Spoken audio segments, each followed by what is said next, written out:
Nobody in state, local, federal, military, nobody wanted to talk about it. They didn't want to interview witnesses. They said it didn't happen. They said it didn't concern them. There was one councilwoman, Frances Barwood. She's the one that spoke up and said, why don't we investigate? And then when it came time for her election, she lost. And the press, the media, everybody else was really trashing her bad. Why is everybody so afraid? And the only thing I can think of is, one, they're afraid of their careers, which, you know, comes to a point of what's more important, your soul or your job, and I guess to them it's their job. And the second thing is the scorn factor. The U.S. military's involvement in the UFO subject dates back to World War II.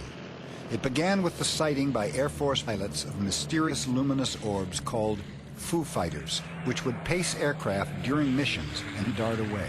They fly circles around anything you've got. That strange behavior includes the ability to both hover and move at extremely high velocity, to make right-angled turns at high speed, to go straight up, straight down, all of this typically without any noise, without any visible external engines, without any wings, without any tail. We simply could not do that back 50 years ago.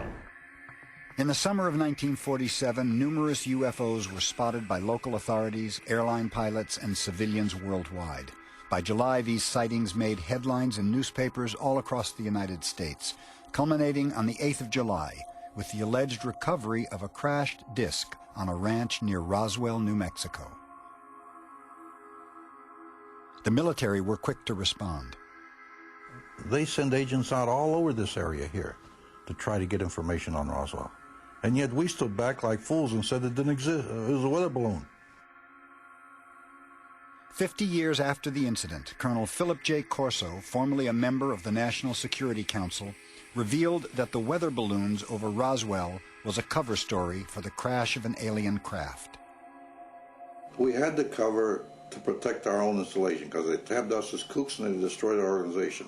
You had to understand what was going on in the government and the climate of opinion, though. So, discretion better part of valor. We just kept it to ourselves. Only some certain people know about it, head to head, brain to brain, no paper trail. Although the official position claimed that UFOs didn't exist, this secret memorandum written by General Nathan Twining suggests otherwise. The consensus expressed by the Air Materiel Command was that the phenomenon reported is something real and not visionary or fictitious. The memo continues.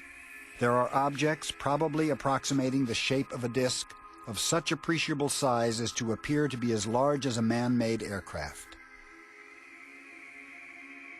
In this chaotic climate, and in an effort to reorganize the U.S. military, President Truman passed the National Security Act.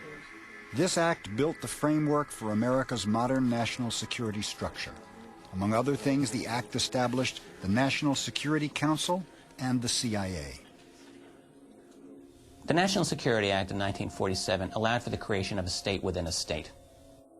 Author of UFOs and the National Security State, Richard Dolan, asserts that the signing of the National Security Act created an intelligence infrastructure capable of maintaining a very high level of secrecy.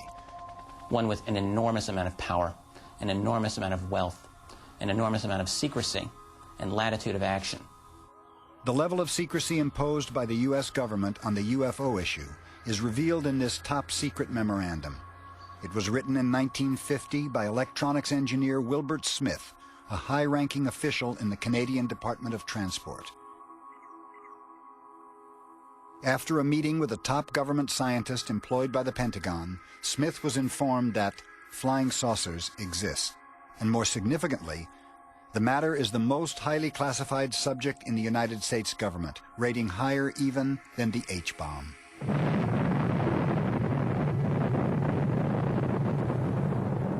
In my opinion, I think they were worried that it would panic the public if they knew that someone had vehicles that had this kind of performance, way back right after World War II.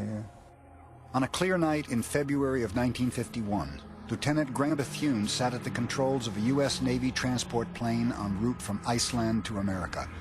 The flight was routine until Bethune spotted a strange group of lights below his aircraft. And we were at 10,000 feet, and this was about 15 miles away.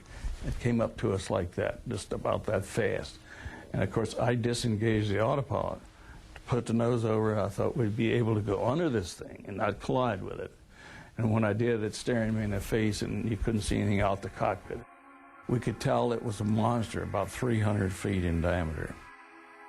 As it drifted out to our right, we could see the dome.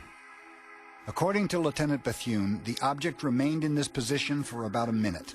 It then accelerated rapidly and disappeared above the horizon.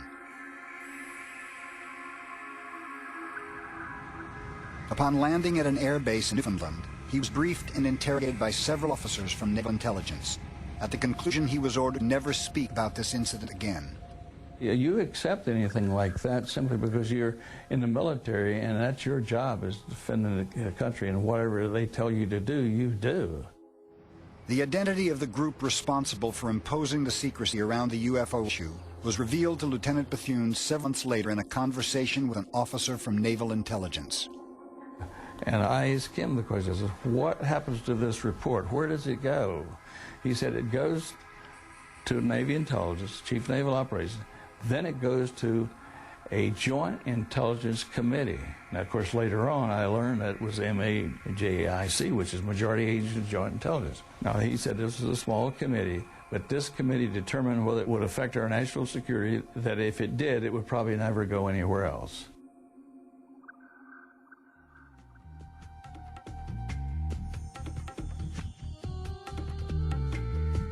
One of the main arguments used to deny the possibility of interstellar travel is the question of distance. The closest star, Alpha Centauri, is 4.2 light-years away.